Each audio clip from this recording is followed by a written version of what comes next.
जीतने वाले हैं, क्योंकि आपकी जितने पॉलिटिकल इम्पोर्टेंट लीडर इस देश में हैं वो सब आपके साथ हैं। उसको बोलना है भैया 3 महीने रुक यार, 2 महीने में मेरा काम हो रहा है, 3 महीने तू मेरे लिए रुक।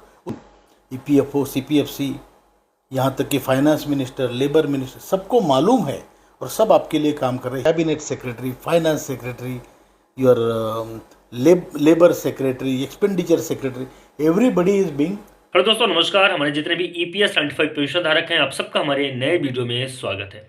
दोस्तों, आज के इस वीडियो में माननीय कमांडर अशोक रावत जी और साथ ही साथ में माननीय रमाकांत नरगुण जी के बीच में जो वार्तालाप हो रही है, EPS 95 पेंशन धारकों की जो मूलभूत समस्याएं हैं, उन समस्याओं से किस प्रकार से निपटारा मिल सकता है, EPS 95 पेंशन धारकों की पेंशन में वृद्धि कब तक, कितनी पेंशन में वृद्धि, सारी जो जितनी भी समस्याएं EPS 95 पेंशन धारकों की है और उनके लिए क्या क्या किया गया है, उन सारे मुद्दे पे एक एक करके चर्चा कमांडर अशोक रावत जी और साथ ही साथ में रमाकांत नरगुण जी ने किया है। उस वीडियो को ध्यानपूर्वक देखें, खुद ब खुद आपको EPS 95 पेंशन धारकों की समस्या और साथ ही साथ में उसका समाधान दोनों नजर आएगा। वीडियो पूरा आपके साथ। नमस्कार।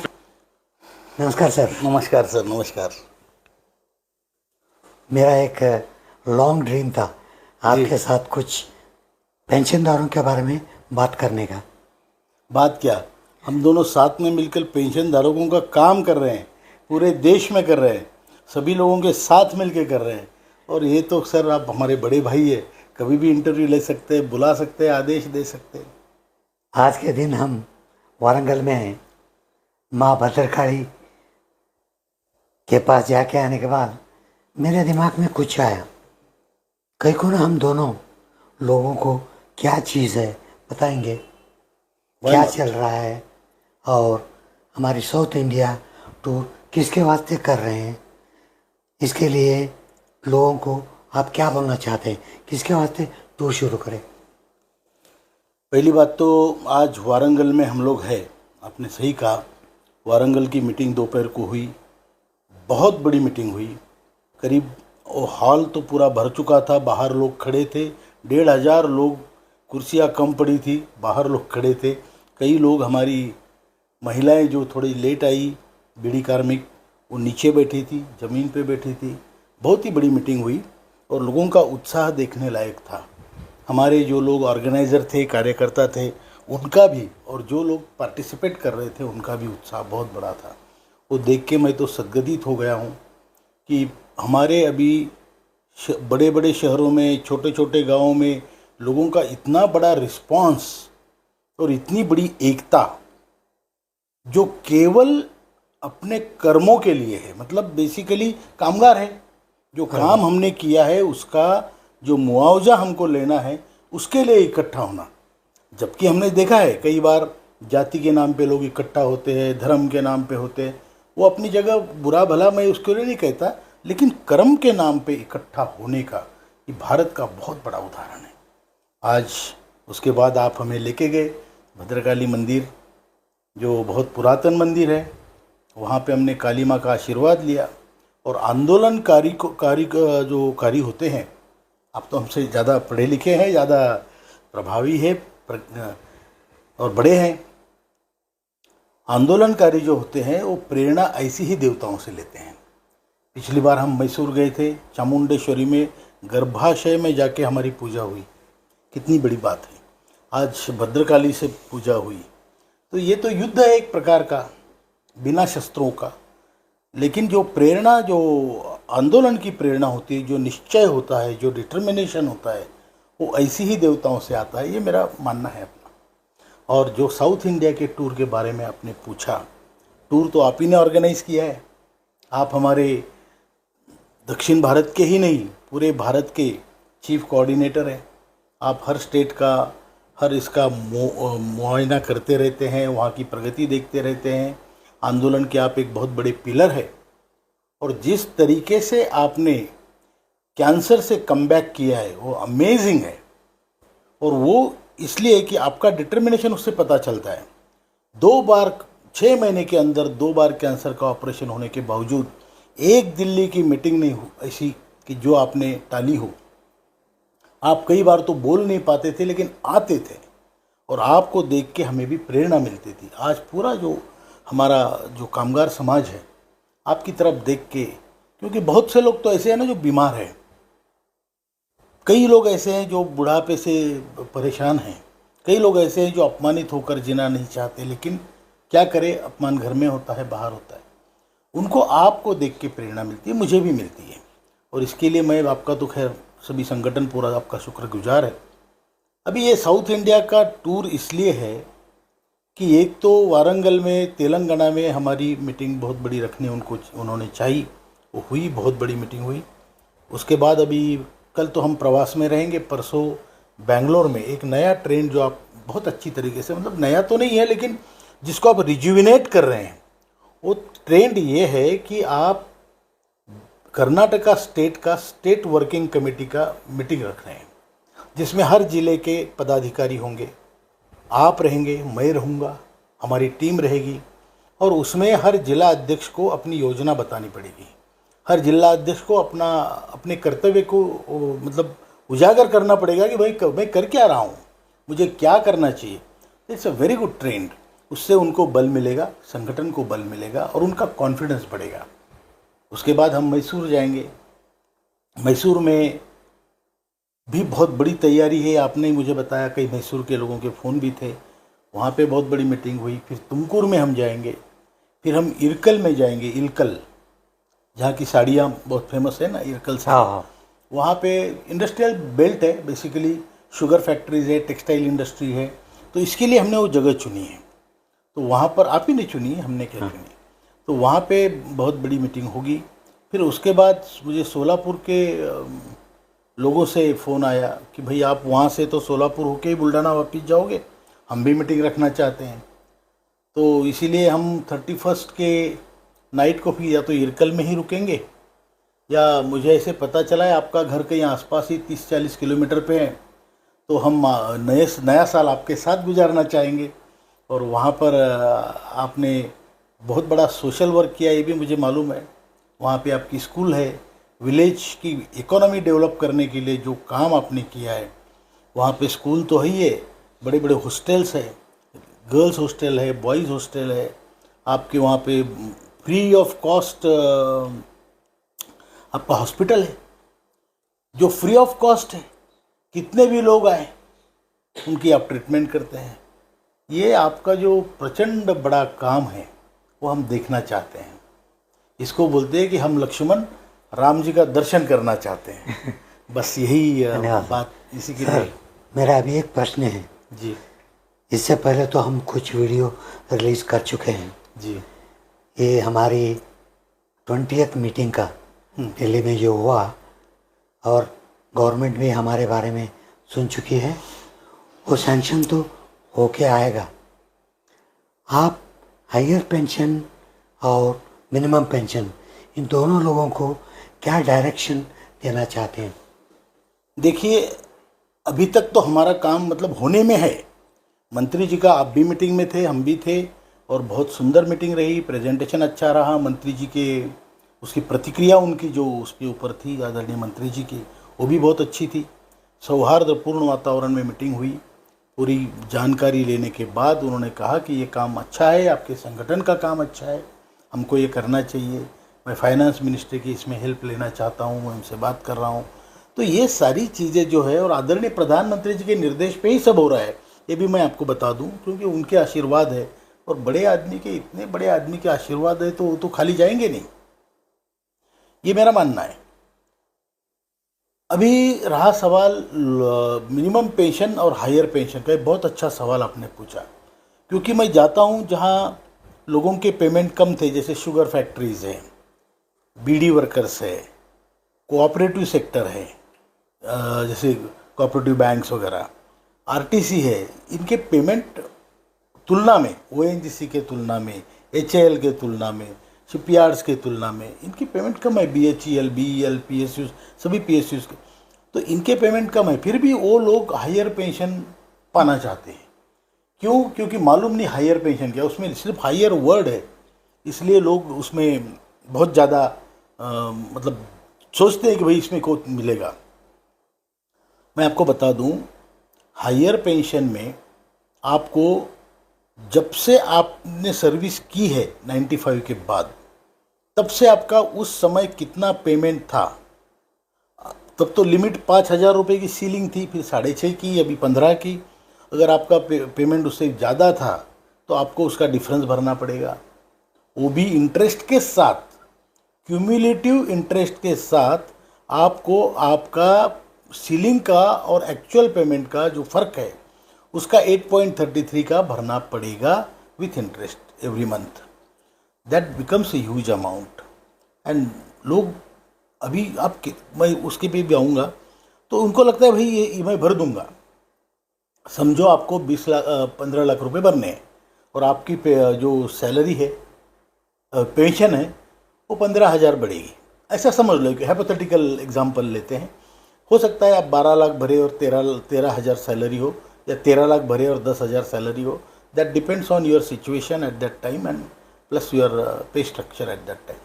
तो आपने ऐसा अगर समझे हम कि भाई मुझे 12 लाख भरने हैं, 12 लाख मुझे मिलने हैं, 12,000 मुझे हर साल मिलने हैं। आज सुबह का आपके सामने का उदाहरण है, रायचूर से फ़ोन था। हाँ, एक मिस्टर चोपड़े फ्रॉम रायचूर। छोबड़े। तो ही सेड कि सर मेरी पेंशन 22,000 रुपये हो गई हायर पेंशन में। तो मैंने पूछा भाई चोपड़े साहब आपने कितने पैसे भरे? बोले मैंने 12 लाख भरे। अब ये हुई उनकी सिचुएशन। आप मुझे बताइए, हायर पेंशन में सुप्रीम कोर्ट के निर्णय में भी और वैसे भी there is nothing called as DA. It is fixed pension. आपने दी, पैसा दिया, पेंशन लिया, उतनी लेके जियो, करेक्ट। उसमें डीए नहीं है, दुर्भाग्यवश उसमें डीए नहीं है। अब ये 12 लाख रुपया अगर किसी और लिबरल कोऑपरेटिव सोसाइटी या कहीं डालते तो उनको मिलता है 12, म्यूचुअल फंड में डालते हैं, वहाँ डालते हैं, वहाँ पे भी सेफ रहता है कई कई जगह, तो 12,000 मिल जाते हैं उनको। अब जो मिनिमम पेंशन है उसको हमारी मांग है 7,500 और महंगाई भत्ता। और ये मांग कोई नाजायज या कुछ बहुत क्या बोलते हैं उसको, एग्जैजरेटेड मांग नहीं है। ये हमारी डिमांड जो है, ये हमें मतलब दो वृद्ध लोगों को जीने लायक की डिमांड है। 7,500 और उस पर महंगाई भत्ता, मतलब तकरीबन 10, 10,500, 11,000 के पास उतने पैसे में दो वृद्ध लोग जी सकते हैं, इतनी हमारी मांग है। अब उसमें डीए हमने मांगा है। गवर्नमेंट अच्छे मूड में है, देने के मूड में है, उनको बात समझ में आई है, क्योंकि ये सवाल सिर्फ मेरा आपका नहीं है, ये पूरे संस्कृति का सवाल है, ये पूरे समाज का सवाल है। और ये अंत्योदय का विषय जो आज हमारे आदरणीय प्रधानमंत्री लेके चल रही है बीजेपी, उसका भी सवाल है। तो ये सारी चीज़ें देखते हुए अगर उसमें डीए हुए तो आपकी पेंशन, आप 12 लाख वहाँ भर के 12,000 आप ले रहे हो, और वो जो 12 लाख आपने भरे, there is no return of capital as of today. तो 12 लाख आपके चले गए, आपको 12,000 महीना मिलता रहेगा, बट वो 12 लाख कहाँ गए? वो तो गए। तो इसको सोचना है। जो भी आदमी हायर पेंशन या मिनिमम पेंशन की बात करता है, अभी अगर वो 12,000 उनको मिलते हैं बैंक से, तो भी उनकी पेंशन ये 10,000 वो 12,000 मिलके 22,000 हो जाती जो उनको मिलने वाली है। बट इसमें डीए कॉम्पोनेंट है, वो बढ़ती जाती। और जो 12 लाख गए वो जाते नहीं, वो बैंक से कभी भी वापस निकाल सकते थे। These are the factors. आज मुझे बताइए। और अभी एक क्वेश्चन है सर जी, ये जो पेंशनदार कितना लोग पैसा दे सकते? एब्सोल्युटली। एक बार मैं अपना अनुभव बताता हूँ। हम लोग बहुत ही अपनी सिंपल चर्चा है, इसमें कोई और सब आप जानते भी हैं।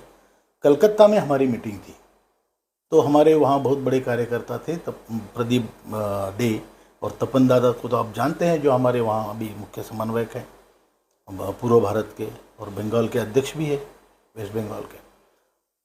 तो वहाँ पे ये हुआ कि एक मीटिंग थी जो कॉमन वर्कर्स हैं जो रास्ते पे थी, और एक मीटिंग थी ऑफिसर्स क्लब में जो ओएनजीसी के ऑफिसर्स थे। अब मुझे दोनों जगह जाना था, और दोनों मुझे खींच रहे थे, यहाँ आओ, वो बोलते थे वहाँ आओ। तो हमने फिर वो टाइम उनका डिवाइड किया, और उनमें कॉन्फ्रंटेशन भी थे ये यूनियन में। हमने बोला भाई नहीं, ऐसे उसमें मत हमको अटकाओ, आप अपना एक समय दे दो, 1 घंटे 1.5 घंटे मैं वहाँ आ जाऊँगा, और फिर यहाँ पे भी जाऊँगा। तो जब मैं ONGC के ऑफिसर्स क्लब में वो मीटिंग अटेंड करने के लिए गया तो वहाँ एक दो लोग जो अगली मीटिंग के सूत्रधार थे या जो भी उसके ऑर्गेनाइजर थे वो भी थे। तो एक आदमी उठ के खड़ा हुआ, बोलता है इनको तो बहुत पैसा मिला है। अभी तो मैंने उनको बोला जब मेरे भाषण में कि पैसा है ना, लक्ष्मी चंचल है, ये तो हर कोई बताएगा आपको, कोई भी बताएगा आपको, लक्ष्मी चंचल है। अब उसमें अगर मुझे 1 करोड़ रुपए भी अगर मेरे रिटायरमेंट में मिल गए ना, मैं क्या करूँगा? अगर मुझे घर बांधना है तो मैं 3 रूम का नहीं बांधूंगा, मैं 5 रूम का घर बांधूंगा, बंगला बांध लूँगा। मेरी बेटी की शादी जो 5 लाख में हो सकती थी, मैं बोलूँगा no no no, I will do 15 lakh, 15 lakh उसमें उड़ाऊँगा। तो बेसिकली मेरी जो ज़रूरतें हैं वो मैं उस हिसाब से करूँगा जो मेरा उस समय का स्टेटस है। उसके बाद one day I will see that कि यार पैसा तो है ही नहीं। So the monthly regular income. अभी दूसरा ये है कि कम से कम कोई गरीब आदमी है वो ये बता तो सकता है कि मेरे पास पैसा नहीं। अब मैं अपने स्टेटस पे अटका हूँ तो मैं ये भी नहीं बता सकता मेरे पास पैसा नहीं। ये जो डिफरेंस है, तो बेसिकली कहने का मतलब ये है, आप जो आपको नहीं चाहिए वो एडिट कर देना। कहने का मतलब ये है कि पैसा किसी के पास भी टिकता नहीं।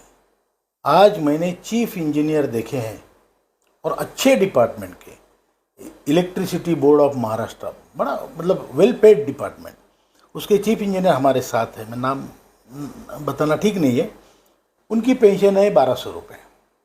अब वो ना अपना दुख रो सकते हैं ना बता सकते हैं। अभी उम्र भी लंबी खिंच गई, बीमारियां भी लग गई, क्या करें? और मैं आपको बताता हूँ, सत्यता ये है जो कि होनी नहीं चाहिए लेकिन है अनफॉर्चुनेटली, 1000 रुपये वाला बाप किसी को नहीं चाहिए आज। हर कोई चाहता है कि अपने बाप के पास थोड़ी प्रॉपर्टी हो, पैसा हो। तो ये दुख जो है वो सभी का दुख एक ही है। आप चाहे गरीब है, आप चाहे, मतलब बेसिकली कहने का मतलब ये है कि जब अपने ज़माने में हम काम करते थे, आप कोई बड़े अफसर थे, मैं मजदूर था, जो भी था, आपकी पावर तब 100 वाट की थी, मेरी 0 वाट की थी। आज हम सब फ्यूज बल्ब है, एक ही कीमत में बिकते हैं भंगार में रिटायरमेंट के बाद। रिटायरमेंट के बाद। तो इसमें ये जो लोग स्टेटस पे अटके हैं, मैं तो उनसे कहूँगा भाई कम ऑन, हो गया वो एपिसोड हो गया। आपने बहुत अच्छा काम किया, अपनी अपनी कर्तव्यदारी, जवाबदारी आपने की है। अभी आप सब लोग एक जैसे ही हैं, आप दिखाओ ना दिखाओ, हम देख रहे हैं। तो इसमें मेरा कहना यही है कि जो लोग अमीर भी है, गरीब भी है, पहले के ज़माने में, आज सबका स्टेटस एक ही है। एवरीबडी वांट्स दैट कि मैं कम से कम अपने नाती पोती के हाथ पर, या मेरी बहन अगर आती तो उसको एक साड़ी कम से कम मैं ले सकूं। इतना मेरे को लाचार बना दिया इस सिस्टम ने, वो ठीक नहीं है, वो संस्कृति के लिए भी ठीक नहीं है। क्योंकि मतलब आप देखिए, मेरे को बीमारियों ने, बुढ़ापे ने तो अपाहिज बना ही दिया। अब ये सिस्टम ने मेरा पैसा अटका के मुझे अपाहिज बनाया, which is not fair with me, क्योंकि my life is also once. Commander साहब बोलना चाहते हैं कि पेंशन होने के बाद जो पैसा आता है वो घर का कंस्ट्रक्शन, बच्चों का शादी, बीमारी, ये सब पैसे खर्च करके उसके बाद पैसा ही नहीं रहता। कहाँ से पैसा भरेगा वो? सही है। उसके वास्ते हम दोनों का रिकमेंडेशन है, जो लोग हायर पेंशन जा रहे हैं 100 बार सोचो ये रीजनेबल है क्या। इन्वेस्टमेंट एक बार करने के बाद आपको पैसा वापस नहीं आएगा। Very clear cut direction. हम अगेंस्ट नहीं है हायर पेंशन के अगेंस्ट। सोचना 10 बार before you give the money for higher pension. Another thing इसमें मैं आपकी परमिशन से जोड़ना चाहता हूँ, पैसे भरने के बाद, actually we all are above 60, पैसा भरने के बाद देयर इज़ नो गारंटी। मेरा भगवान से तो कॉन्ट्रैक्ट है नहीं कि अगले 10 साल में जीऊँगा। तो अगर मैं पैसे भरने के बाद 4 महीने बाद कुछ कम ज़्यादा हो जाए तो मेरे जो बच्चे हैं ना, वो भी गाली देंगे मेरे को, बोलेंगे बोलेंगे बुढ़ा गया चूना लगा के गया। This is what the fact is. Correct. तो मैं भाई कम से कम ऐसी जगह डालूं कि जो वापस मिले उनको, या फिर सरकार ये सोचे कि भाई मरने के बाद आपका पैसा वापस होगा, आरओसी होगा। अब ये तब तो अब फिलहाल तो नहीं है, तो इसमें ये थोड़ा सा प्रॉब्लम है।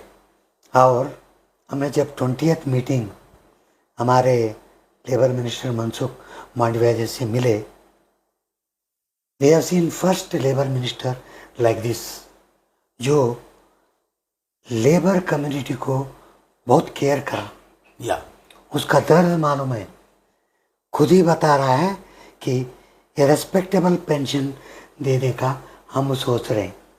बहुत अच्छी बात। ये सब लोगों को हम दोनों मिलके आपके सामने बोलना चाहते हैं। बिल्कुल। और आगे भी अभी एक बोलना चाहते हैं, जब तक हमारे अकाउंट में पैसा नहीं आएगा तब तक हमारा संघर्ष चालू रहेगा। उसके बाद से ही हम दौरा कर रहे हैं, हर जगह जा रहे हैं। जागो सोने वालों, उठिए, हमारे साथ दीजिए, एनएसी स्ट्रांग करिए, मीटिंग करिए, फैक्ट्री को जाइए, डिस्ट्रिक्ट को जाइए, उन लोगों को बताइए आपका काम हो रहा है, जल्दी से जल्द, अभी 2 महीना ठहरिए, तब तक चुप मत बैठो। कहाँ कहाँ एमपी का हेडक्वार्टर्स है, एब्सोल्युटली। हर एमपी को जाके मेमोरेंडम देना, हम मेमोरेंडम आपको देंगे, जाके बताइए जो डिस्कशन हुआ। ये मेंबर ऑफ पार्लियामेंट जो है बहुत ही इम्पोर्टेंट हम लोगों को है। आगे भी बहुत मुश्किल आ सकता है हमको, जब तक हम ये मेंबर ऑफ द पार्लियामेंट हमारा कॉन्फिडेंस नहीं लेते, आगे का काम भी होने के बहुत मुश्किल है। कमर साहब 4 बात बोल के कुछ कंक्लूड करिए। आपने बहुत अच्छी बात कही कि एमपीज हमारे और सरकार के बीच की बहुत बड़ी कड़ी है, लिंक है। वो हमारा मेंबर ऑफ पार्लियामेंट है, हमने उसको चुन के दिया है, वो किसी पार्टी पक्ष का हो। उनको जवाब तलब करना हमारा काम है। हम उनके पास जाए कि हमारे आपके कॉन्स्टिट्यूएंसी में इतने रिटायर्ड लोग हैं, इतने कार्यरत लोग हैं, अब हमारा वहाँ पे सवाल है तो आप पूछें। उनको सोने में भी आपकी याद आनी चाहिए कि ये लोग पीछे पीछे पड़े हैं, इनका क्या है हम देखते हैं, ये ज़रूर होना चाहिए। और दूसरी बात ये है कि जो आपने कहा कि अभी ये स्कीम बनी थी 95 में, आज हम क्यों लड़ रहे हैं? क्योंकि स्कीम का इम्प्लीमेंटेशन सही नहीं हुआ और जो प्रोविज़न थे एक एक करके वापस लिए गए। What is guarantee after doing this also tomorrow, after 10 years, after 15 years ये फिर से नहीं होगा?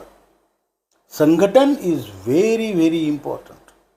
वर्कर्स के लिए, कामगारों के लिए, मजदूरों के लिए संगठन के सिवा कोई चारा नहीं है। वैसे बहुत सारे संगठन हैं, मैं ये नहीं कह रहा हूँ, उन्होंने अच्छे भी काम किए होंगे, लेकिन सारे संगठन पॉलिटिकल पार्टीज़ के एफिलिएटेड है, तो उनके अपने एजेंडा अलग हो सकते हैं। एक नॉन पॉलिटिकल, टोटली सबके केयर करने वाला संगठन बहुत ज़रूरी है। और ये आप और हम तो ठीक है, कुछ दिन कर लेंगे। We need to develop second line leadership. We want working people to come in and fight for this, because this complete spectrum, ये कम नहीं है, 30 करोड़ मजदूर है भारत में, इंडस्ट्रियल वर्कर्स जिनका हम काम कर रहे हैं। Actual if you see Lok Sabha figures, 29.88 crore people are there, out of which only 7.5 crore are contributing. इसका मतलब almost 22 crore people are out of this protection ring. हाँ, उनको भी अंदर लाना है, बहुत बड़ा काम है और ये देश का काम है, देश हित का काम है। और इसमें मैं ये नहीं कहूँगा कि हम इसके बाजू में उसके, ना, we are just to see that our labour force is being protected financially, socially and culturally. Everything should be looked after, and for that government will do its job. But to tell government, there has to be an organization like our organization which goes to the government, tell them frequently कि sir ये करना है please. तो ये सब करने के लिए आपने बिल्कुल सही कहा सर, लेकिन मैं लोगों को इतना ही बताऊंगा टुवर्ड्स द कंक्लूजन, हिम्मत हारना नहीं है। सारी कायनात आपके साथ है, पूरा निसर्ग आपके साथ है, आप जीतने वाले हैं, क्योंकि आपकी जितने पॉलिटिकल इंपॉर्टेंट लीडर इस देश में हैं वो सब आपके साथ हैं, रूलिंग पार्टी के भी, अपोजिशन पार्टी के भी। ब्यूरोक्रेटिक चैनल में सबसे बड़े जो ब्यूरोक्रेट्स होते हैं, cabinet secretary, finance secretary, your labour secretary, expenditure secretary, everybody is being no, हमने सबके साथ मीटिंग की है, उनको सबको बताया है, they all are informed and they are also agreeing.